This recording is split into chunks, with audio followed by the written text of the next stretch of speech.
दिया है। पिछले एक दशक में अभूतपूर्व इंफ्रास्ट्रक्चर का विकास हुआ है। रेल हो, रोड हो, एयरपोर्ट हो, पोर्ट हो, ब्रॉडबैंड कनेक्टिविटी हो,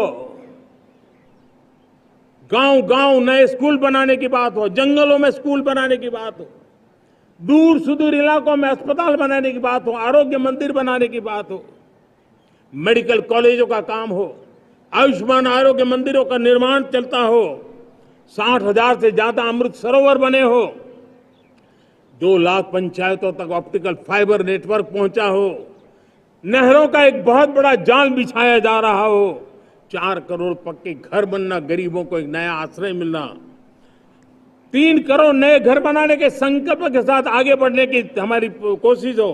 हमारा पूर्वी भारत, नॉर्थ ईस्ट, उसका इलाका आज इंफ्रास्ट्रक्चर के लिए जाने जाना लगा है।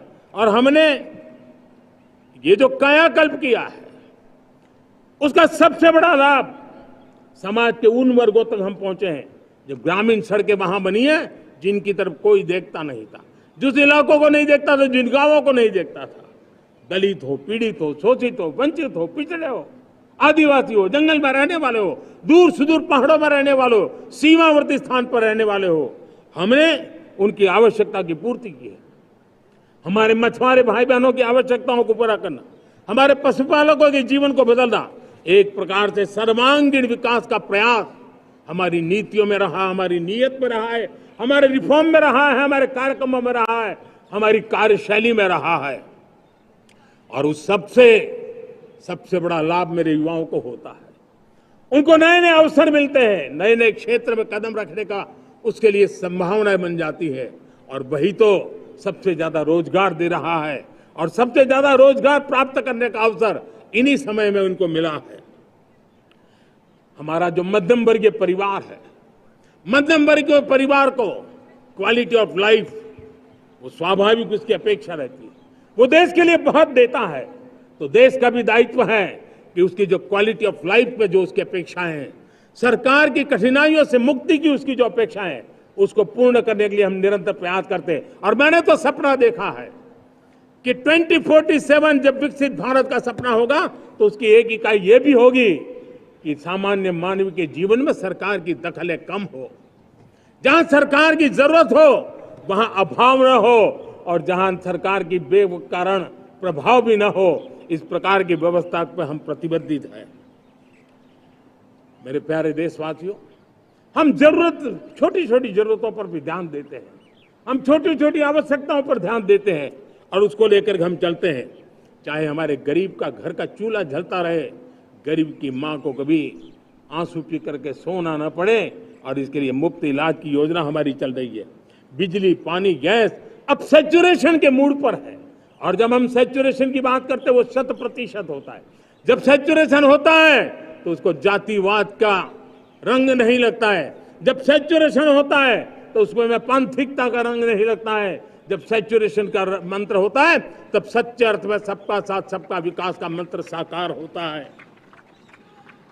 लोगों के जीवन में सरकार की दखल कम हो, उस दिशा में हमने हजारों कंप्लायंसेस के लिए सरकार सामान्य मानवी पर बोझ डालती थी, उन सारे कंप्लायंसेस को दूर किया। हमने देशवासियों के लिए 1,500 से ज्यादा कानूनों को खत्म कर दिया ताकि कानूनों की जंजाल के अंदर देशवासियों को फंसना न पड़े। हमने छोटी छोटी गलतियों के कारण ऐसे कानून बने थे उनको जेल में अंदर धकेल दिया जाए। हमने उन छोटे छोटे कारणों से जेल जाने के जो परंपराएं थी उन सारे कानूनों को नष्ट कर दिया और उसको कानूनों को जेल भेजने के प्रावधान को व्यवस्था से बाहर कर दिया है। आज हमने जो आजादी की विरासत के गर्व की बात हम जो करते हैं, सदियों से हमारे पास जो क्रिमिनल लॉ थे, आज हमने उसको नए क्रिमिनल लॉ जिसको हमने न्याय संहिता के रूप में, और जिसके मूल में दंड नहीं पर नागरिक को न्याय, इस भाव को हमने प्रबल बनाया है। ईज ऑफ लिविंग बनाने के लिए देशव्यापी मिशन में काम कर हर लेवल पर मैं सरकार के प्रतिनिधियों का आह्वान करता हूं मैं जनप्रतिनिधि, वो किसी भी दल के क्यों ना हो, किसी भी राज्य के क्यों ना हो, सबसे आग्रह करता हूं कि हमने एक मिशन मोड में ईज ऑफ लिविंग के लिए कदम उठाने चाहिए। मैं हमारे युवाओं को, प्रोफेशनल्स को, सबको मैं कहना चाहता हूं, आप अपने स्थान पर जहां पर आपको छोटी छोटी दिक्कतें होती है, आप उसके सॉल्यूशन को लेकर के सरकार को चिट्ठी लिखते रहिए। सरकार को बताइए कि बिना कारण की कठिनाई आए उसको दूर करने से कोई नुकसान नहीं है। मैं पक्का मानता हूं आज सरकारें संवेदनशील है। हर सरकार, स्थानीय स्वराज्य की संस्था होगी या राज्य सरकार होगी या केंद्र सरकार होगी, उसको तवज्जो देगी। गवर्नेंस में रिफॉर्म्स, ये हमें विकसित भारत 2047 के सपने के लिए हमने उसको जोर लगा करके आगे बढ़ाना होगा, ताकि सामान्य मानवी के जीवन में अवकाश ही अवकाश पैदा हो, रुकावटें खत्म ही खत्म होती चली जाए। नागरिकों का डिग्निटी ऑफ सिटीजन, नागरिकों के जीवन में सम्मान मिले। डिलीवरी के संबंध में कभी किसी को ये कहने की नौबत ना आया कि ये तो मेरा हक था कि मुझे मिला नहीं, उसको खोजना ना पड़े।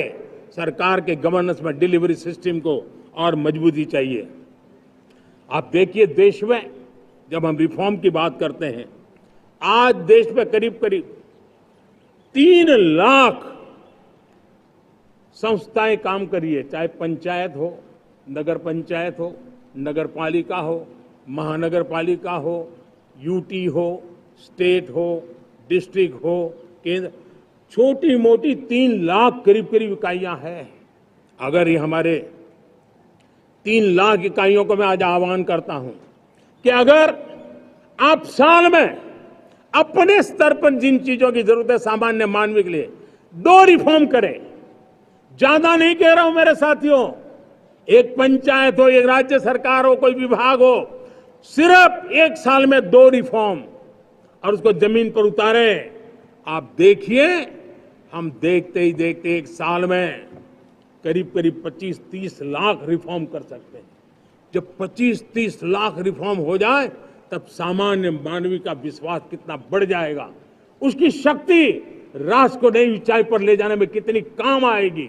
और इसलिए हम अपने स्तर पर होती है चलती से मुक्ति पाकर के बदलावों के लिए आगे आए, हिम्मत के साथ आगे आए। और सामान्य मानवी की जरूरत, छोटी छोटी जरूरत होती है, पंचायत लेवल पर भी वो मुसीबतें झेल रहा है, उन मुसीबतों से हम मुक्ति दिलाएं तो मुझे पक्का विश्वास है कि हम सपनों को पार कर सकते हैं। मेरे प्यारे देशवासियों, आज देश आकांक्षाओं से भरा हुआ है। हमारे देश का नौजवान नई सिद्धियों को चूमना चाहता है, नए नए शिखरों पर वो कदम रखना चाहता है। और इसलिए हमारी कोशिश है हर सेक्टर में कार्य को हम गति दें, तेज गति दें, और उसके द्वारा पहले हम हर सेक्टर में नए अवसर पैदा करें। दूसरा, ये बदलती हुई व्यवस्थाओं के लिए जो सपोर्टिव इंफ्रास्ट्रक्चर चाहिए, उन इंफ्रास्ट्रक्चर पर हम बदलाव के मजबूती देने की दिशा में काम करें। और तीसरी बात है, नागरिकों की मूलभूत सुविधाओं के विषय में हम प्राथमिकता दें, उसको बल दें।